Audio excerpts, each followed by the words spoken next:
இப்போ நான் வந்து ஆப்ஷன்ஸ் வந்து எக்ஸ்பிளைன் பண்ணேன். இப்போ ஏன் ஆப்ஷன்ஸ் வந்து தனியாக பில்ட் பண்ணோம்னா, சில பேருக்கு வந்து இந்த சிஇ பை பிஇ பை வந்து பிக்னஸாக இருக்காங்க, அவங்களுக்கு வந்து கஷ்டமாக இருக்குது அப்படின்றனால எந்த ஸ்ட்ரைக் ப்ரைஸ் செலக்ட் பண்ணணும், ஒரு தடவை வந்து மூவ் ஆகிட்டே இருக்கும். அதனால மார்னிங் ஓப்பன் ப்ரைஸை பொறுத்து நான் மார்னிங் வந்து 2 ஸ்ட்ரைக் ப்ரைஸ் வந்து கொடுத்துருவேன். ஸோ இந்த மணி தான் நான் எப்பயுமே ப்ரிஃபர் பண்ணுவேன். நீங்கள் அவுட் ஆஃப் த மணியில் எடுக்கிறனாலும் எடுத்துக்கலாம். எல்லா ஸ்ட்ரைக் ப்ரைஸுமே சேம் டைமில் தான் ஜென்ரேட் ஆகும். நீங்கள் வந்து கிராஸ் செக் பண்ணிக்கலாம். பட் என்னன்னா, நீங்கள் அவுட் ஆஃப் த மணியில் வந்து எடுக்கிறப்ப இங்கே வந்து இப்போ சிஇ பை வந்து எவ்வளோ ஆயிருக்கு, இந்த இதில் கேண்டில் வந்து 62 பாயிண்ட்ஸ் வந்து மூவ் ஆயிருக்கு. நீங்கள் வந்து இப்போ இந்த மணியில் எடுத்திருந்தீங்க அப்படின்னா இப்போ 23,933, ஸோ அப்போ நீங்கள் 23,700 எடுத்திருந்தீங்கன்னா கிட்டத்தட்ட ஒரு 50 to 60 பாயிண்ட்ஸ் வந்து கேப்சர் பண்ணிக்கலாம். சம்டைம்ஸ் ஈவன் மோர் தென் நிஃப்டியை விட கூட ஐடிஎம் வந்து மூவ் ஆகும். பட் ஆனால் இதுவே நீங்கள் வந்து ஓடிஎம்ல எடுத்திருந்தீங்கன்னு வச்சுக்கோங்களேன், ஒரு 30-40 பாயிண்ட்ஸ் தான் மூவ் ஆகும். நான் எக்ஸாம்பிள் காட்டுறேன். ஸோ இப்போ இது வந்து நிஃப்டி 50 எத்தனை மணி 11:20 AM சிஇ பை எவ்வளோ பாயிண்ட் 62 பாயிண்ட்ஸ் வந்து நிஃப்டியில் மூவ் ஆயிருக்கு. ஓகேவா? ஸோ இதே இது நான் வந்து இப்போ இந்த ஆப்ஷன்ஸ் வந்து நான் மூவ் பண்ணி காட்டுறேன். ஸோ 23,900னால நம்ம வந்து 23,700 வந்து நம்ம ஒரு சேஃபாக வச்சுக்கலாம். இல்லை 23,800 கூட வந்து எடுத்துக்கலாம். இப்போ 23,700ல் அதே சிஇ பை பாருங்க 67. நிஃப்டி மூவ் ஆனது வெறும் 62 தான். பட் நம்மளோட ஆப்ஷன்ஸ் ப்ரீமியம் எவ்வளோ மூவ் ஆயிருக்கு பாருங்க, 67. நிஃப்டியோட அதிகமாக மூவ் ஆயிருக்கு. அதனால தான் வந்து இந்த மணி எடுக்கணும்னு சொல்கிறோம். பட் இதே இது நீங்கள் வந்து 24,200 கால் எடுத்துருந்தீங்கன்னு வச்சுக்கோங்க, அவுட் ஆஃப் த மணி. ஓகேங்களா? அவுட் ஆஃப் த மணி எங்கே இருக்கு?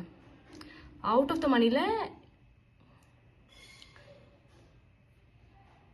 ஆக்சுவலாக இந்த இண்டெக்ஸ் வந்து யூஸ் பண்ணக்கூடாது காலுக்கு. ஸோ இதை வந்து நான் க்ளோஸ் பண்ணிடுறேன். ஸோ 11:25 கேண்டில் பாருங்கள், 11:25 கேண்டில். இது 11:25 கேண்டில் எவ்வளோ பாயிண்ட்ஸ் மூவ் இருக்குது? ஜஸ்ட்டு 3 பாயிண்ட்ஸ் தான் மூவ் ஆயிருக்கு. ஈவன் தோ 62 பாயிண்ட்ஸ் வந்து நிஃப்டியில் மூவ் ஆயிருந்தோம். இப்போ ஓகே, நம்ம 24,000 கால் கூட வந்து எடுத்துக்கலாம். ஓகேவா? அந்த டைமில் ஸ்ட்ரைக் ப்ரைஸ் எவ்வளோ இருந்தது? 23,900 இருந்தது. ஈவன் நீங்கள் வந்து அடுத்த மணியில் எடுத்திருந்தா கூட எவ்வளோ மூவ் ஆயிருக்குன்னு பார்க்கலாம். அடுத்த மணியில் எடுத்திருந்தீங்கன்னா 55 பாயிண்ட்ஸ் மூவ் ஆயிருக்கு. அதுவும் ஏன் மூவ் ஆயிருக்குன்னா இன்னைக்கு எக்ஸ்பைரினால தான் அடுத்த மணியில் அவ்வளோ மூவ் ஆயிருக்கு. பட் நீங்கள் வந்து ஃபர்தர் டேஸில் எடுத்தீங்கன்னா அடுத்த மணியில் உங்களுக்கு அவ்வளோ மூவ் ஆகாது. இப்போ வந்து ஓகே, ஸோ இது 23,900 வந்து இந்த மணி தான். ஏன்னா நம்ம 23,933 தானே எடுத்திருக்கோம். ஸோ ஆல்ரெடி 900 இந்த மணி தான். ஸோ 24,000 நான் காட்டுறேன். 24,000 கால் வந்து அவுட் ஆஃப் த மணி.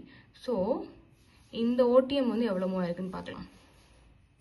பாருங்க, ஜஸ்ட் 31 பாயிண்ட்ஸ். அவங்க 62 பாயிண்ட்ஸ் மூவ் ஆயிருந்தது நிஃப்டி. பட் இதுவே நீங்கள் இந்த மணி எடுத்திருந்தீங்கன்னா அது நிஃப்டியை விட அதிகமாக ப்ரீமியம் கேப்சர் பண்ணிக்கலாம். 62 பாயிண்ட்ஸ் தான் நிஃப்டி மூவ் ஆச்சு. பட் 67 பாயிண்ட் வந்து நம்மளோட ப்ரீமியம் வந்து மூவ் ஆயிருது. ஓகேவா? பட் இதுவே நீங்கள் வந்து அவுட் ஆஃப் த மணி இல்லைனா அடுத்த மணி வந்து எடுக்கிறப்ப ஹாஃப் தான். நிஃப்டி 62 மூவ் ஆனாலும் வெறும் 31 தான் மூவ் ஆச்சு. இதுவே நீங்கள் வந்து 23,950 கால்லாம் எடுத்திருந்தீங்கன்னா ரொம்ப கம்மியாக தான் மூவ் ஆயிருந்திருக்கும். 23,950 கால் பாருங்க, ஜஸ்ட் 55 பாயிண்ட்ஸ் தான் வந்து மூவ் ஆயிருக்கு. பட் 62 பாயிண்ட்ஸ் வந்து மூவ் ஆயிருக்கு. பட் அதுவுமே இன்னைக்கு வந்து எக்ஸ்பைரினால தான் 2450 கால்லாம் பார்த்தீங்கன்னா 20 பாயிண்ட்ஸ் தான் மூவ் ஆகுது அந்த மாதிரி. ஸோ பட் இதே இது இப்போ வந்து